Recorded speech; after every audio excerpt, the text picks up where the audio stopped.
Donc, salut à tous et à toutes. Et merci d'être venu à ma chaîne YouTube. Une chaîne qui serait consacrée à la publication des vidéos sur les matières scientifiques. Et je ferai aussi des vidéos sur la technologie. Mais je vais profiter maintenant d'un maximum de temps pour corriger un certain nombre d'exercices, voire les épreuves, pour aider, même à distance, ceux qui sont dans le besoin. Donc aujourd'hui, nous allons voir un exercice de première D sur la calorimétrie. Et j'aimerais que vous lisiez avec moi et je vous propose une correction que vous allez voir à la suite de la lecture de cet exercice. Et n'oubliez pas que, bon, si c'est que vous êtes nouveau sur la chaîne, n'oubliez pas de vous abonner et d'activer la cloche de notification pour ne rater aucune de nos prochaines vidéos. Sans plus tarder, on commence. Et voici l'exercice, un exercice sur la calorimétrie avec le graphe. Bon, je vais vous faire lire, on dit. Le graphe ci-dessus représente l'élévation de la température d'une masse 1 kg d'un corps pur qui, à l'état solide, à T égale à 0, à 0 degré Celsius, à l'instant T égale à 0, et qu'on chauffe de façon uniforme à raison de 200 joules par minute, on suppose qu'il n'y a aucune perte de chaleur. Maintenant, on nous a dit de définir les termes suivants. La capacité thermique massique, la capacité thermique et la chaleur latente de fusion. Après, on nous a demandé en 2 de déterminer la chaleur massique du corps pur à l'état solide. Après, en B, la chaleur massique du corps pur à l'état liquide. C, la température de fusion du corps pur ainsi que sa chaleur latente de fusion. Donc, vous voyez le graphe, c'est ce graphe dont il est question. Donc, sans plus tarder, je vais passer à la correction. Et j'aimerais que, quand vous donnez des sites de relever, la première chose que vous devez faire, c'est de relever les données. Donc, vous avez vu comment moi j'ai fait. J'ai relevé la masse, le temps égal à 0, la température initiale, et le débit énergétique, QD, que j'ai noté QD égale à 200 joules par minute. C'est-à-dire, pendant une minute, le corps aura réussi une chaleur équivalente à 200 joules. Donc, c'est ça le débit. Donc, la définition des termes qu'on nous a demandé, on nous a dit la capacité thermique massique. Donc, la capacité thermique massique, c'est la quantité de chaleur qu'il faut fournir à une unité de masse, c'est-à-dire à 1 kg de ce corps pour augmenter sa température d'1 degré. Ça peut être 1 degré Celsius ou bien 1 degré Kelvin, parce que quand on parle de variation, delta T, température finale moins température initiale, c'est toujours la même chose. Ça va toujours donner un même nombre ou bien une même grandeur, que ce soit en degré Celsius ou en degré Kelvin. C'est pourquoi ça peut être 1 degré Celsius ou bien 1 degré Kelvin. Donc nous passons à la capacité thermique. Cette fois-ci, il n'y a plus massique. Donc, pour cela, la capacité thermique, c'est la quantité de chaleur qu'il faut fournir à un corps pour augmenter sa température d'1 degré, simplement. Et la chaleur latente de fusion, c'est la quantité de chaleur qu'il faut fournir à un corps pour lui faire passer de l'état solide à l'état liquide sans que sa température ne varie. C'est très important. Donc, une chaleur latente de fusion, la chaleur latente de fusion, c'est faire passer le corps de l'état solide à l'état liquide sans que sa température ne varie. Parce qu'on sait que quand un corps passe de l'état solide à l'état liquide, c'est la fusion. Donc, chaleur latente de fusion.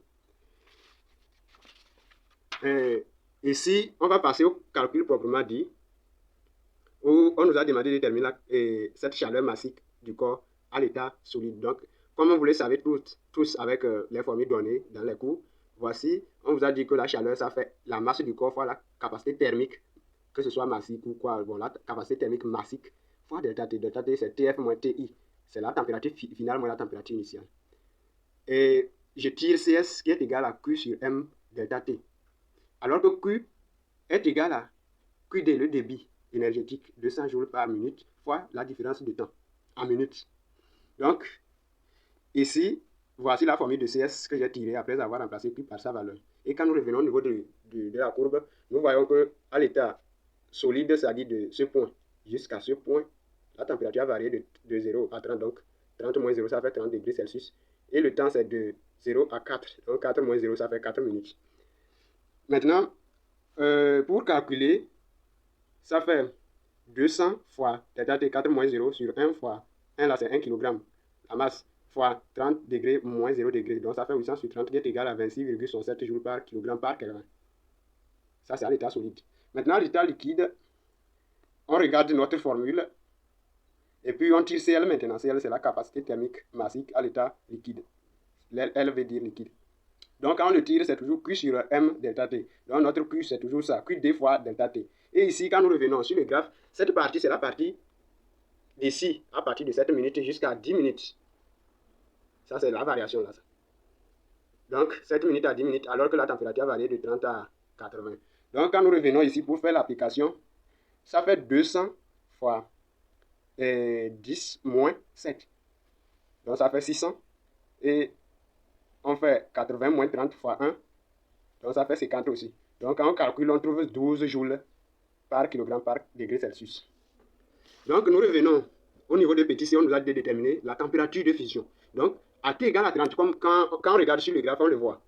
Sur le graphe, c'est la partie horizontale. Donc le corps n'a pas changé de température, mais sa chaleur, le corps a reçu la chaleur, mais sa température n'a pas varié. Donc c'est ça qu'on appelle le changement d'état d'un corps. Donc quand un corps reçoit de la chaleur sans voir sa température varier, on dit que le corps a subi un changement d'état. Donc ici, c'est de 4 à 7 minutes, alors que la température est de 30. Donc quand on veut calculer Q va être égal à QD, notre débit, 200 joules par minute, fois delta T qui est égal à 7 moins 4, donc ça fait 3. Donc ça fait 600 joules ici. C'est la quantité de chaleur reçue. Maintenant, en concordance avec ça et l'explication que j'ai donnée sur le graphe, on déduit sans hésiter que la température de fusion du corps, c'est 30 degrés Celsius. Maintenant, on nous a demandé de calculer la chaleur latente de fusion.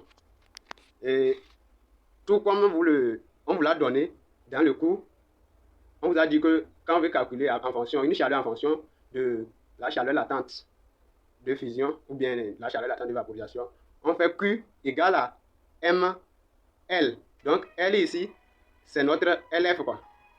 Donc le LF, c'est la chaleur latente de fusion. Donc, avec cette chaleur latente de fusion, quand on tire dans la formule, voici ce qu'on obtient. LF est égal à Q sur M. Donc on tire LF qui est égal à 600 sur M, 1 kg, qui est toujours 600. Parce qu'on a déjà calculé la chaleur en haut. Donc c'est ça, j'ai repris ici 600.